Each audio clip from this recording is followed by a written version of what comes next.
Attention spoilers ici, on parle de télévision. De la télé-réalité au JT de 13h en passant par les polars régionaux de France 3, 20 minutes.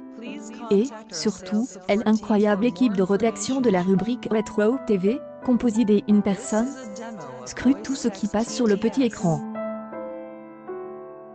Mais si, vous savez, cette boîte qui anime et dont les jeunes se servent pour regarder YouTube. Chaque samedi, c'est donc ici que vous retrouverez nos coups de CR, ou pas, toutes les infos croustillantes et les indiscrétions de la semaine. Allez, on jette un coup d'œil à l'actuel. Un foyer franqué sur deux possède au moins un animal de compagnie, mais cela ne veut pas dire pour autant que les émissions avec des bêtes à poil sont toujours des succès des audiences.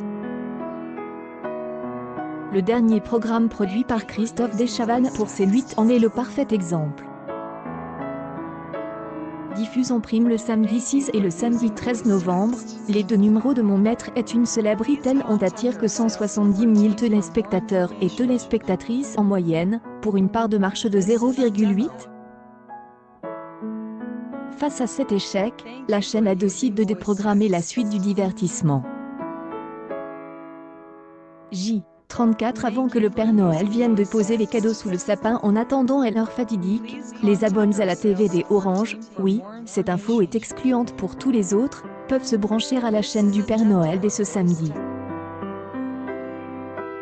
Développe avec les chaînes jeunesse du groupe M6, le canal est à trouver en tapant le numéro 31 sur sa télécommande jusqu'au 2 janvier. Des films et séries animées sur le thème de Noël sont à regarder de 6h à 22h, des bisounours à Beethoven en passant par Barbie. Quand on s'appelle Alexander Skarsgård ou Emily Ratajkowski, on veut bien croire que son nom est difficile à prononcer. Mais quand on se nomme Philippe Etchebest, le niveau de tolérance est bien moindre. Le chef en a vécu l'amère expérience ce jeudi dans Objectif Top Chef. Karine, une mère accompagnant son candidat de fils, n'a pas été en mesure de saluer correctement l'animateur de l'émission. Bonjour chef Etchebest, a dit lance la maman, coupant son interlocuteur dans son élan, qui a alors décidé de recommencer la séquence de son entrée. Ta mère m'a bien fait rire. Quand la maman d'un candidat provoque un fou rire général.